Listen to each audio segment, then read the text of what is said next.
Here we are at Ramjoo's diary, page 170. Mayor Daruvala, please read from, but Baba. Ramjoo's diary. From where should I start? From top? Yeah, go ahead. Ramjoo's diary. Them to bring Merwan to Sakori anyhow, otherwise he would stop his one-time meal also.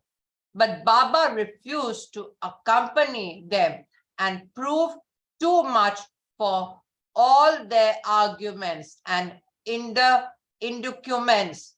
They even threatened that unless Baba came there now, Durga Mai would come herself to fetch him. But it was all to no purpose, and they had to return empty-handed.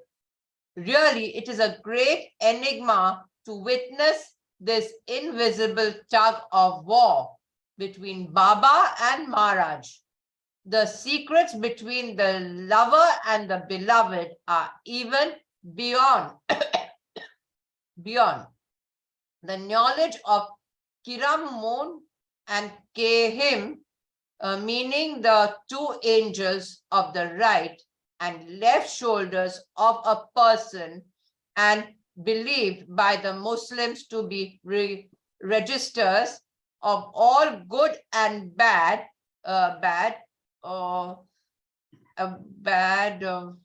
actions committed and done by the person concerned. The angels on the right shoulder registers good actions and good actions, and that on the left bad actions committed, however privately and quietly.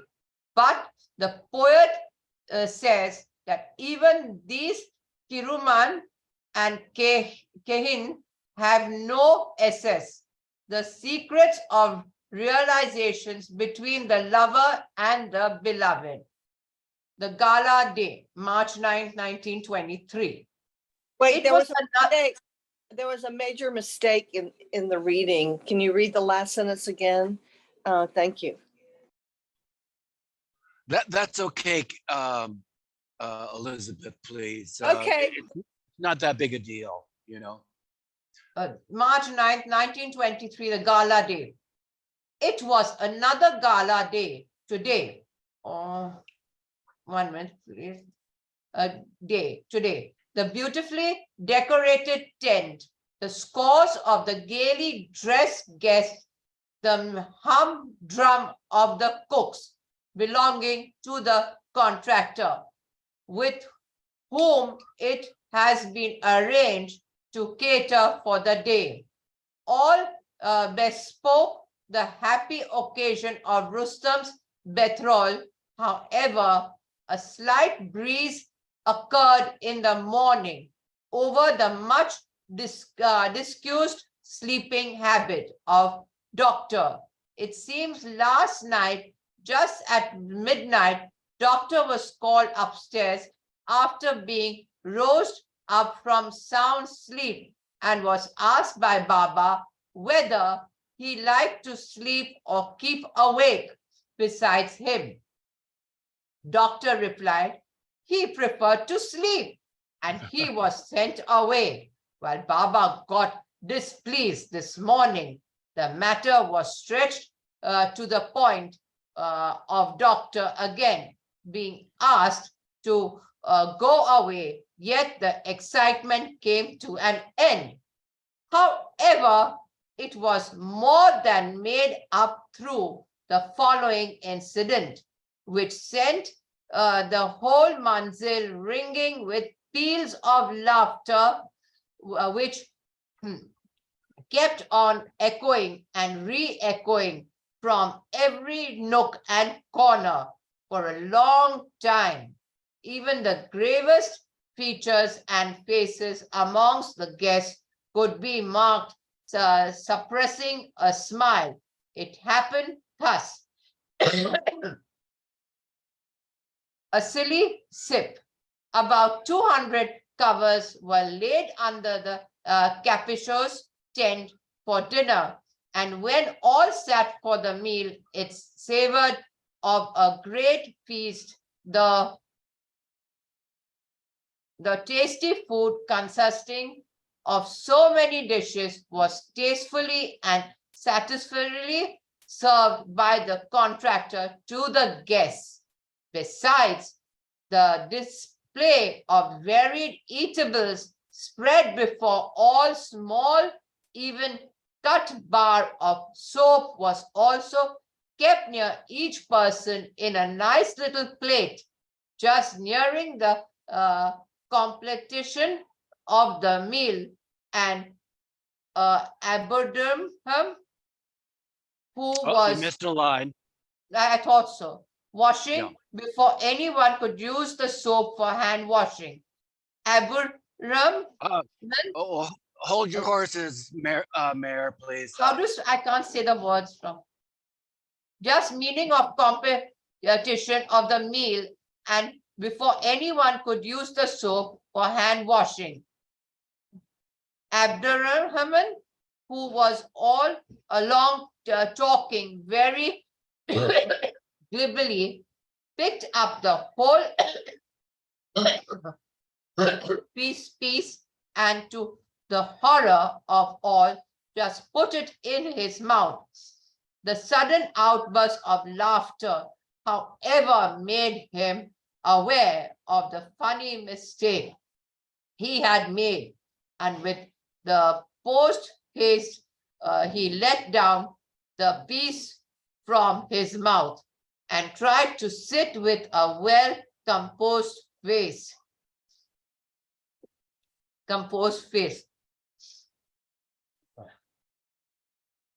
Sorry.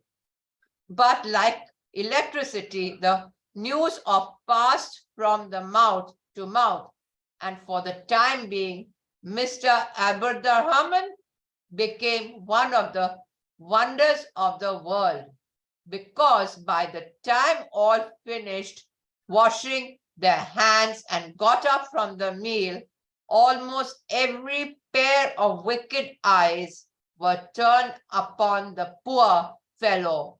When Baba came to know of the incident, he sent for Abdurrahman and questioned him as to why he had tried to eat the soap. The poor fellow, in trying to defend his action, said that at places it is a practice to provide pieces of cheese at the end of a meal, and thinking the soap in this case to be such, he made the mistake. All the time he was telling, he was violently rubbing his fingers and toes out of nervousness. Gee, I wonder how he rubbed his toes. Can somebody else read? No, please. Thanks, Mayor. Awesome. Thank- Yeah. Ernie, please. Could you unmute? Bar soap. To add to his discomfiture, Baba rang for all and asked to read the notice that was written there and then on the board. Henceforth, all should call Abdurrahman by the name of Cheese. Signed, Marwan. After some time, again, the bell rang, and all were asked to read the board, which contained the following: Cheese is changed into bar soap. Signed, Marwan. Out of fun and mischief, someone induced Baba to nickname Mr. Abdurrahman as bar soap, on the plea that under the circumstances, it was more appropriate and with some reference to the context.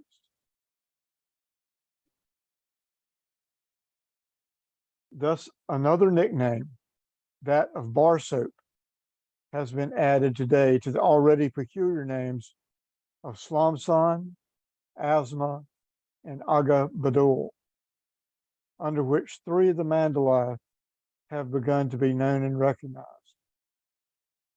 In the afternoon, Yasin's singing began, lasting with a gap for supper till about 10:30 p.m.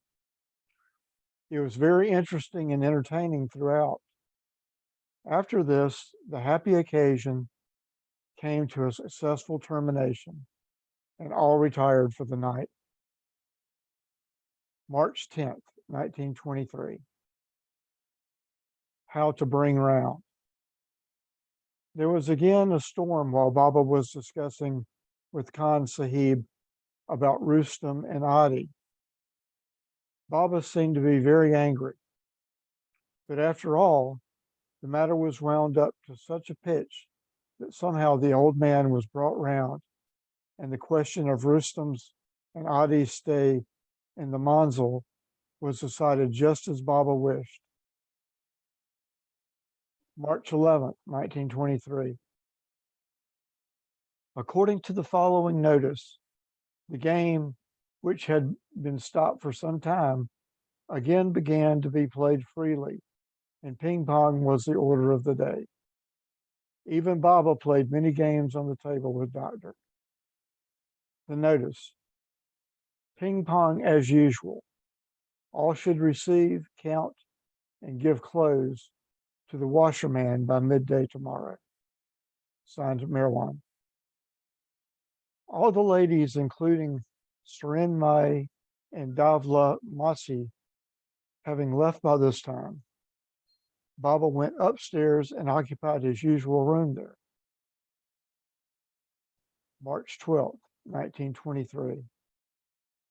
A lizard having been found in the water tub in one of the bathrooms, the following notice was put up on the board. As too many lizards are to be seen in the bungalow, members are warned not to gargle with the water in the tub. And while using tub water, it should be properly inspected.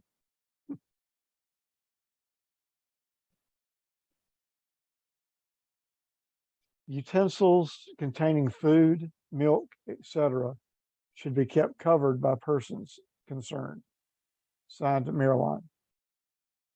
Further, it has been decided for Doctor to keep awake in the night, daily between 9 p.m. and 1 a.m., and instead sleep in the daytime from 7 to 11 in the morning. At last, Doctor got permission to sleep for 4 hours in the day, but it was only at the cost of a good night's sleep. March 14th, 1923. Baba on strike. Baba, who went to Charney Road yesterday in the morning at 6:30 a.m., did not return from there since, and instead a note was received by Kastaji this morning, asking whether the Mandali wanted him back at the Manzil or whether he was all right where he was. All the members assembled and discussed the reply to be sent. Doctor was asked to answer the note on behalf of all beseeching Baba, on behalf of all beseeching Baba to return as soon as possible. Accordingly, he came back at 5 p.m. to the relief of all. Although every now and then an outsider comes across Baba and gets a profound impression about his personality, yet those who think against him are also not few. In the press at times, a controversy has raged for and against him. Today, one such highly prejudiced article appeared in one of the local Gujarati papers called Insaf, Justice, aimed against Mayor Baba, Maharaj, and Babajan, all at one sweep.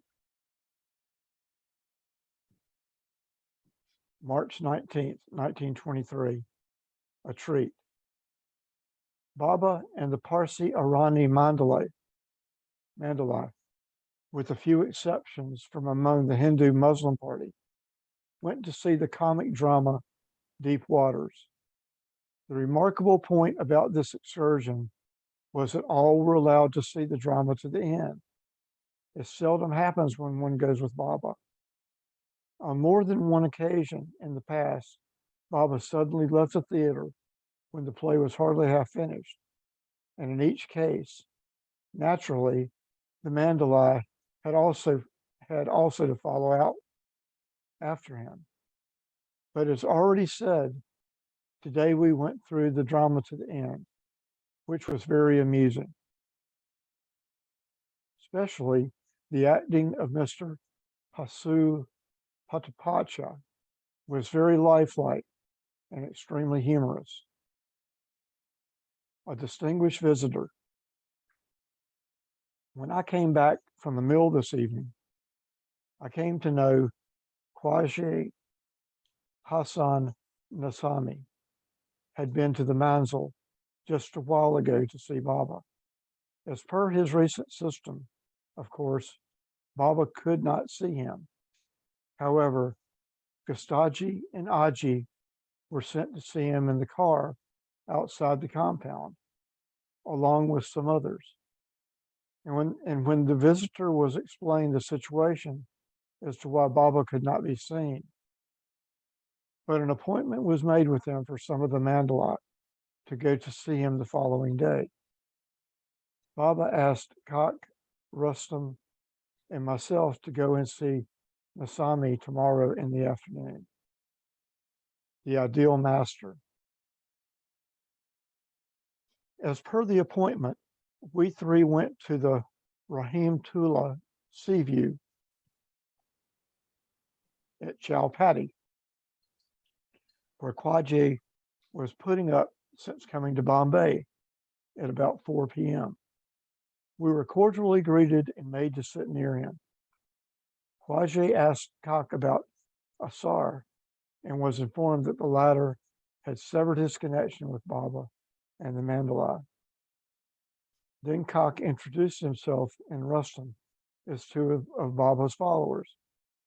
Upon learning that I was a Kuchi Maman by caste, he became much interested in me. Generally, I have known the Kuchis to be only following such saints and masters who also externally wear their standard green turban, a big robe, and with the usual big flowing beard. It is therefore strange to find a Kuchi interested in Meher Baba. Faith. Then questioning me directly, Khwaja asked me, "Why are you living with Meher Baba?" I said, I do so with the hope that by so doing, I will understand the mystery of my existence and truth. But how do you know that you will understand it through Meher Baba? He asked me, to which I replied that I simply believed in him and had no further reason or support beyond faith. Thereupon, Khwaja advised me to stick to the faith and belief, and he added, the goal will be surely reached. Then addressing all those sitting about him, he narrated the following story. Love versus lashes. A rich man had two servants. One of them was attached to the things which were paid to him for serving the rich man, while the other was attached to him through genuine regard and love. Now one day he gave a handkerchief to each of them and asked them to bring it back after rinsing the same in the sea, which was nearby, as it is here, pointing to the Chowpatty near sea face. But he fixed a present and a penalty for him who came first. To the one who loved him, he told him that if he came first, he would be much pleased, or to the contrary, he would be displeased. While to the other, he said, if he came first, he would be paid 100 rupees. If not, he would be given 100 lashes.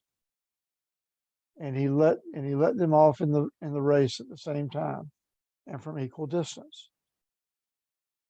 The one who loved him started forth with only one thought running in his mind, that of success, of his effort, and the happiness and pleasure of his master. The other, also trying his best, ran on, but his mind was preoccupied, and he mused on the pleasure of receiving the 100 rupees and the pain of the 100 lashes. At the end, naturally, the lover won the race. Likewise, one should have love for God and should pray to him for his sake. Otherwise, those doing with the thought of heaven and hell stand the chance of defeat in the divine race. Thereafter, the conversation turned upon many subjects.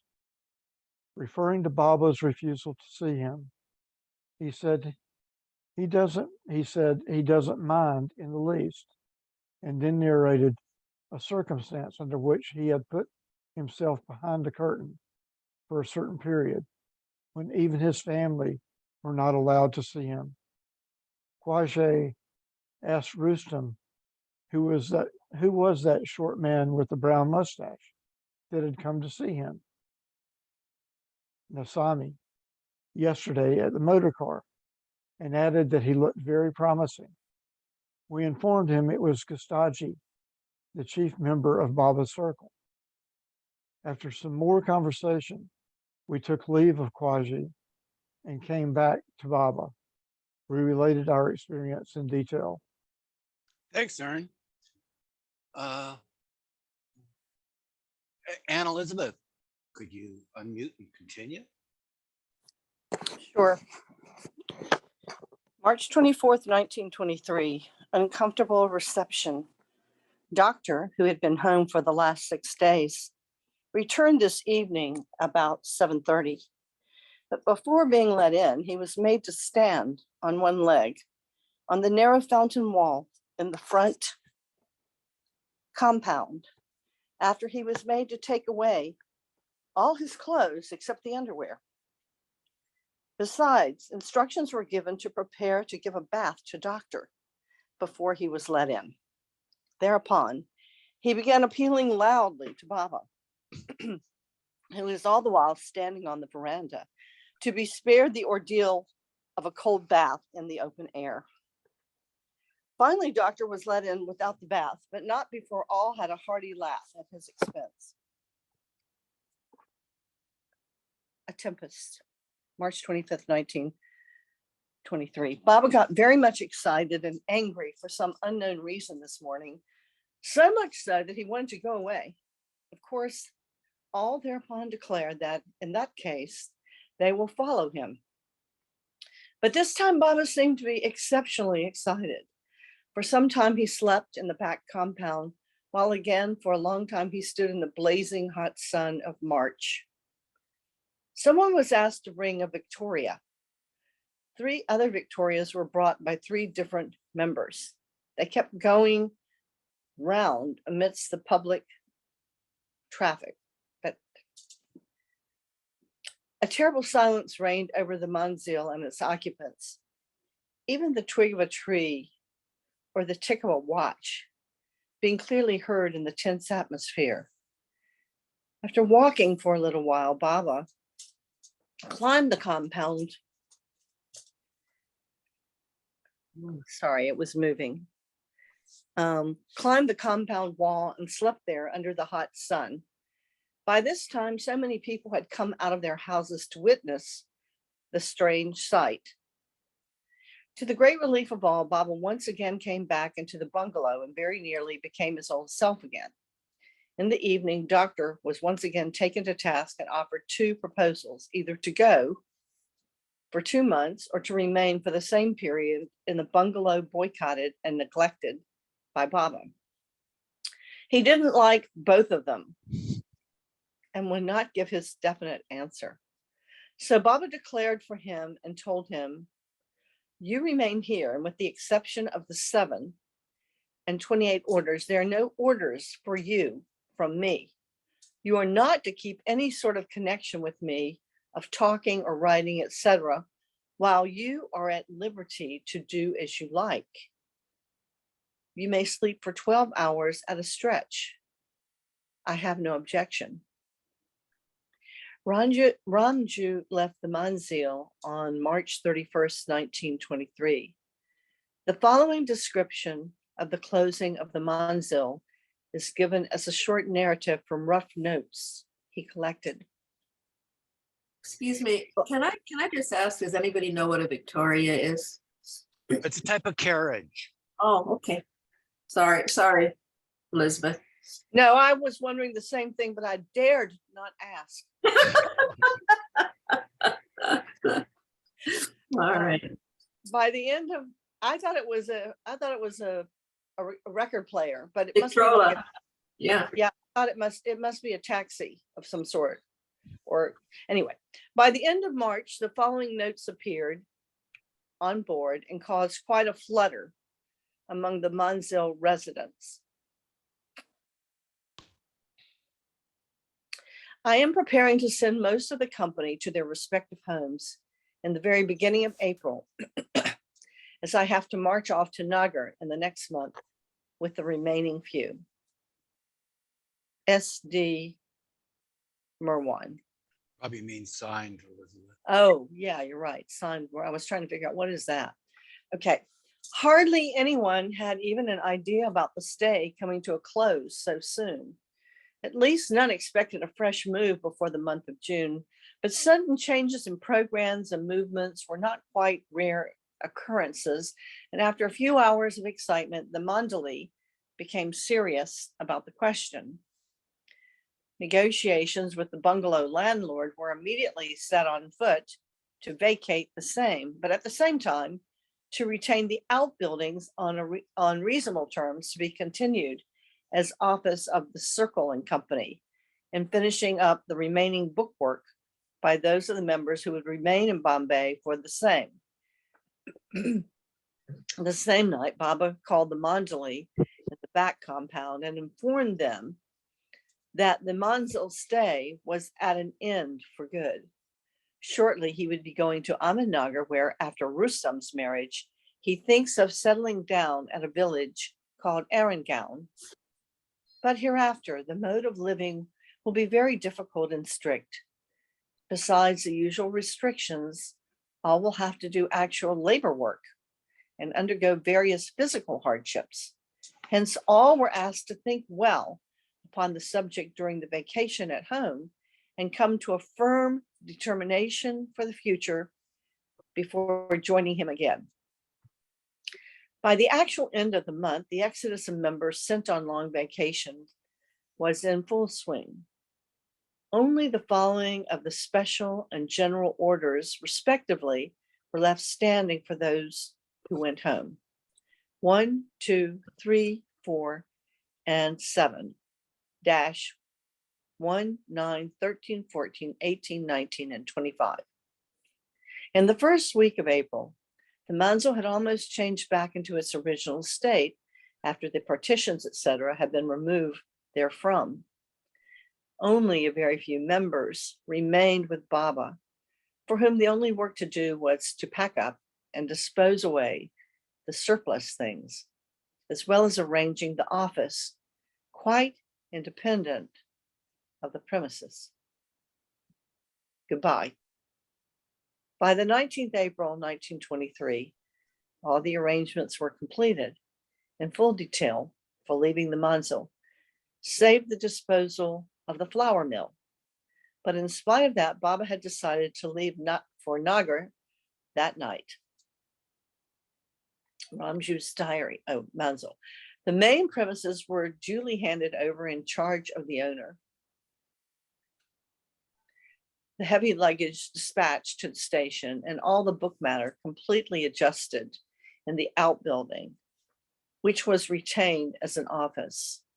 And just a few hours before the departure, the negotiations going on about the mill cell were successfully completed, and it was also finally disposed of the same day.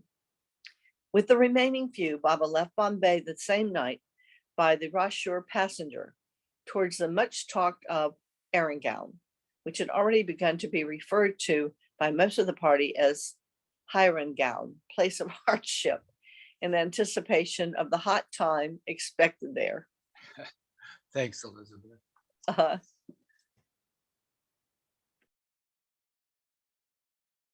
So what year was that? Was that 25? Is that what? I'm remembering 23, Okay. April 23. You notice it's 100 years ago. Almost exactly. We've been reading about March. Wow. Good point, Yeah. Betty.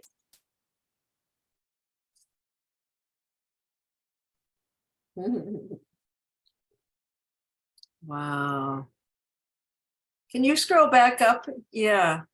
Oh, golly. Bunch of cutie patooties. Huh? Wow, absolutely. They don't look ragtag either. They must have dressed up. Wowie. It really brings it to life. I've seen this picture before and not thought much about it. Wow.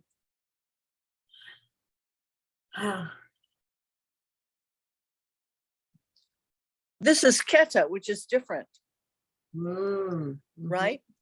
right. That's a Keta photo. So that would have been after, I guess, well, I don't know. Where's Mahu when we need her? Well, the narrative didn't talk about Quetta at all. Not yet. I bet it Yeah. comes So, out. right, maybe it's coming. Yeah, yeah.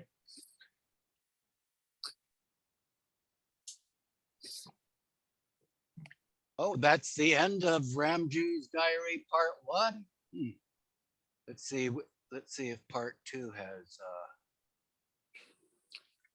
You know, the last few readings were really unusual. You know, a lot about cleaning and food and just really basic. I'm muting.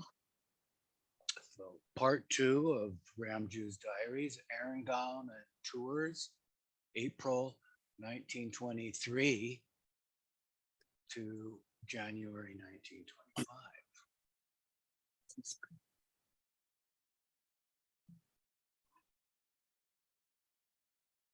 Betty, you're unmuted. Yeah, Begin reading. okay. No. Ramjoo and Doctor at Lonavala. I have my heater on. Is that a problem? No, not at all. April 1st, 1923. Goodbye to the Manzil. After leaving the Manzil and the remaining very few members there with Baba last night, I arrived at Lonavala early this morning with Doctor to stay here for about a month. Save for a few stray visits, mostly on duty, this was the first time since joining Baba in May last, 11 months, that I felt at home, as if on a long vacation after finishing the term in a college. Rightly so, now that it has long since been decided by Baba to leave the Manzil for good in a few days, and after Rustam's marriage, which is to take place in the next month, to stay at Arrangown near Ahmednagar under quite changed conditions with a limited number of members only who will be willing to undergo the more difficult next term. Whatever be the future program, the strict disciplinary period of staying in the Manzil under almost a strict routine, quite aloof from the external world, was at an end. With the prospect of a very active and lively future, so much so that already, as per Doctor's pun on the name Arrangown, it is generally referred to as Heirengaun by the Mandali on the account of hardships and difficulties that are predicted by Baba to fall to the lot of those who will be with him at the time. Hereafter, members sent to their respective homes or out of Bombay are to observe the following special orders: 1, 2, 3, 4, to avoid fish, flesh, and eggs, and 7,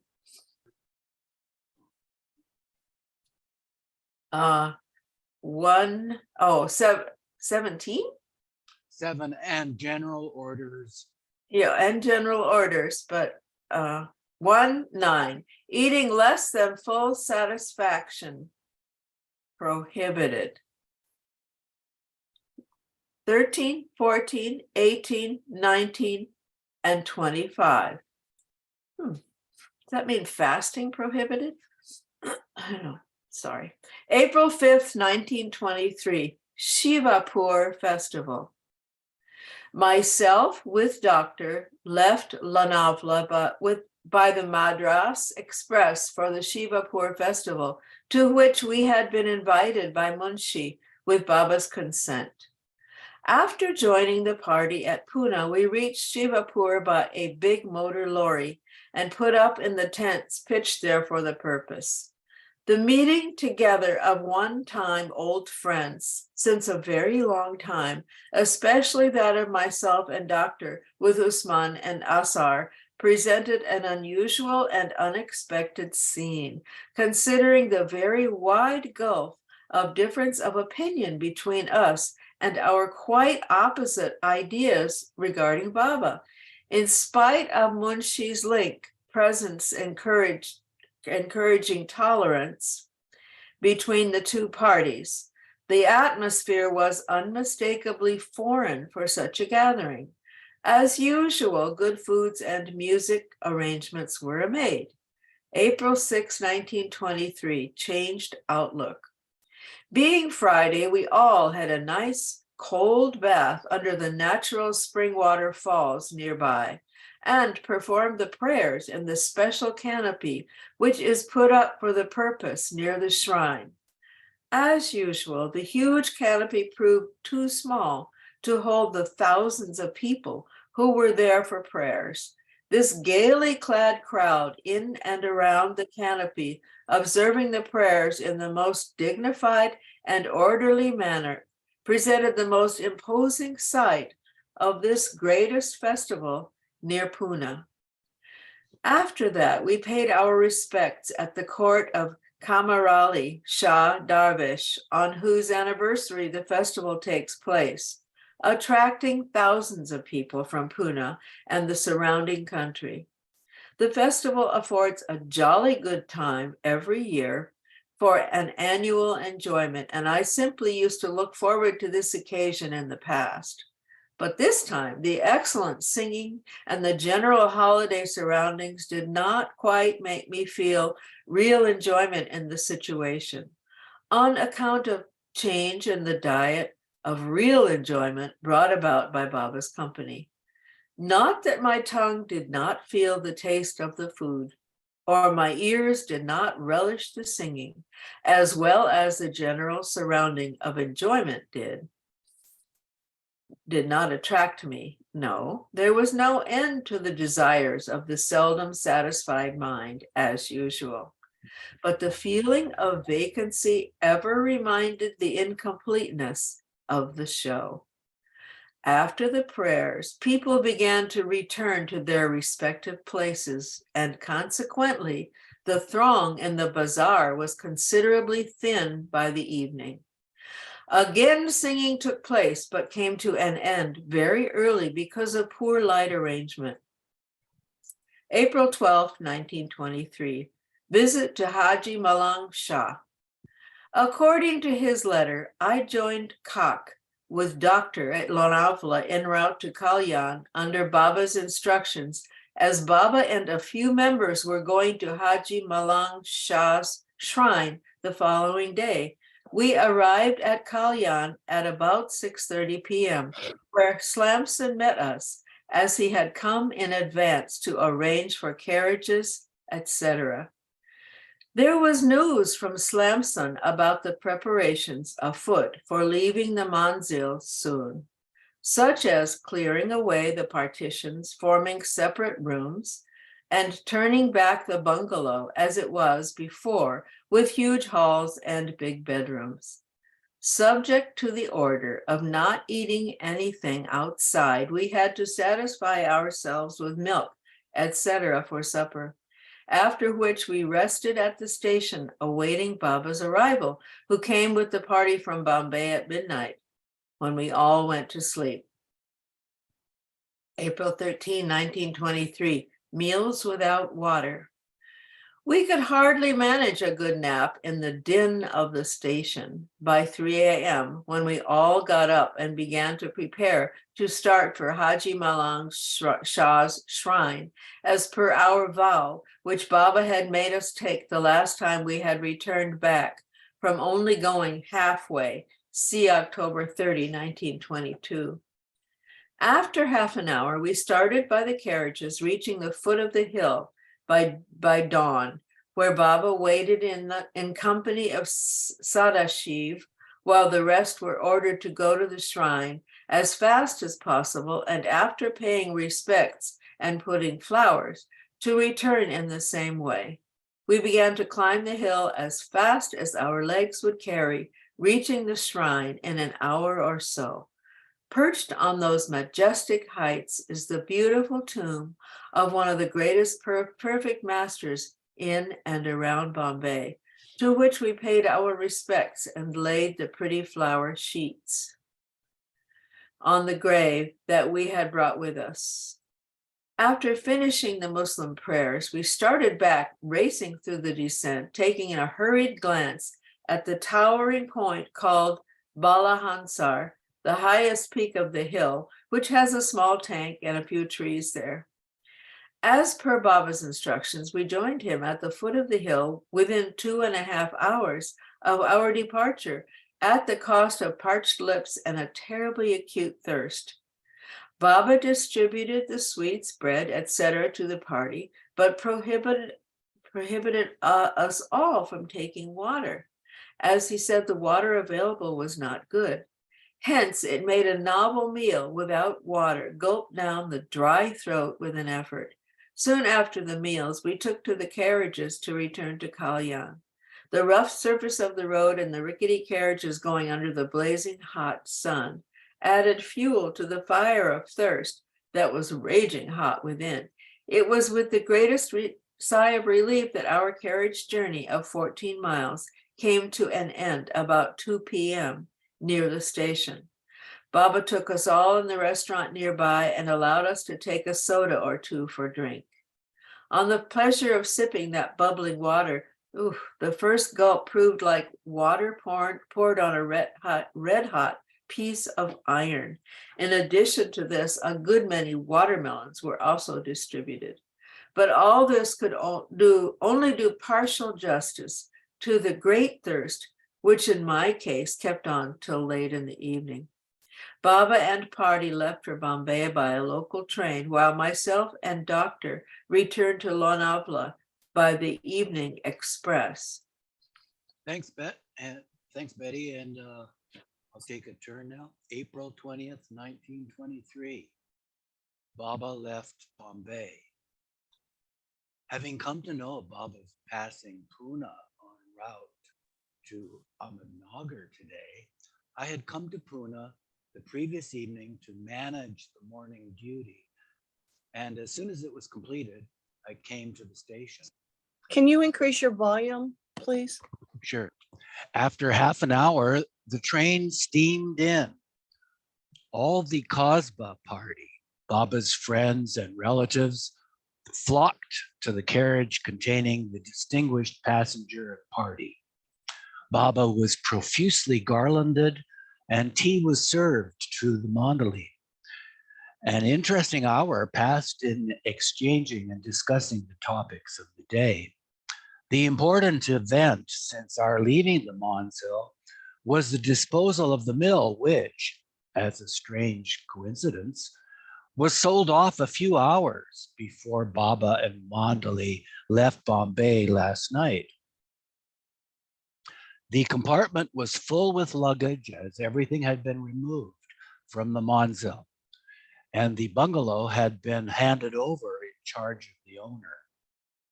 Of course, the small outbuilding behind the bungalow is retained for the bookwork as the Circle and Company's office. At about 7:30 a.m., the train started and we all parted. I returned to the Lonavala the same evening. May 5, 1923, stay at home. Subject to Baba's final instruction received by post, myself and Doctor have decided to start for Ahmednagar tomorrow by the morning train. But as the departure time of the train from Lonavala coincided with that of my prayers, I left Lonavala this evening to pass the night at Pune. My stay for a month was passed very nicely, as Lonavala season was in full swing. That must be I don't know what it is. After a year of complete aloofness from the ordinary workaday life, the change of coming in contact with familiar sights and sounds put more life in it.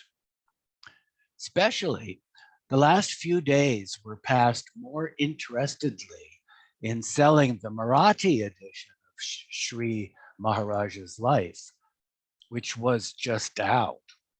On the whole, my long stay and the full discharge of my household and social duties at home and in society allayed the anxiety of friends and relatives for the immediate present. As to my duty towards family life, people misunderstood at times, and it is no fault of theirs, as generally the man of the world misunderstands the reason of its existence, or to be more correct, deceives himself in order to satisfy his temporary desires as to the real duty towards family life, religion, and God, and misunderstands the words and actions of those striving for spiritual end. For example, some time ago, the Gujarati weekly paper warned the Parsis against going to Sri Upasni Maharaj.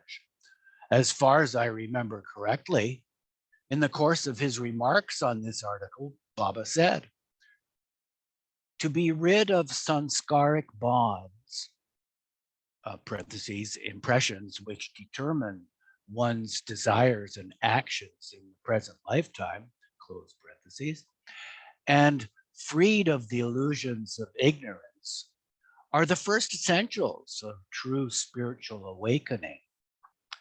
Likewise, renunciation was the watchword of all the greatest teachers of the world, Muhammad and Zoroaster, Christ and Krishna alike, though in different wordings. But people take it only literally. The real spirit of the word is not understood. It is the mind, the real innermost man, that must renounce. That is the root from which all desires spring. The mind must become poor, empty, and renunciation of the highest order is attained. When the mind is spiritually enlightened and is fortunate enough to retain the ordinary consciousness, the performing of the sanskaric duties is renunciation too, as in that state, whatever actions are taken, they are for the benefit and advancement of others. So we'll pick up here next week, page 9 of part 2.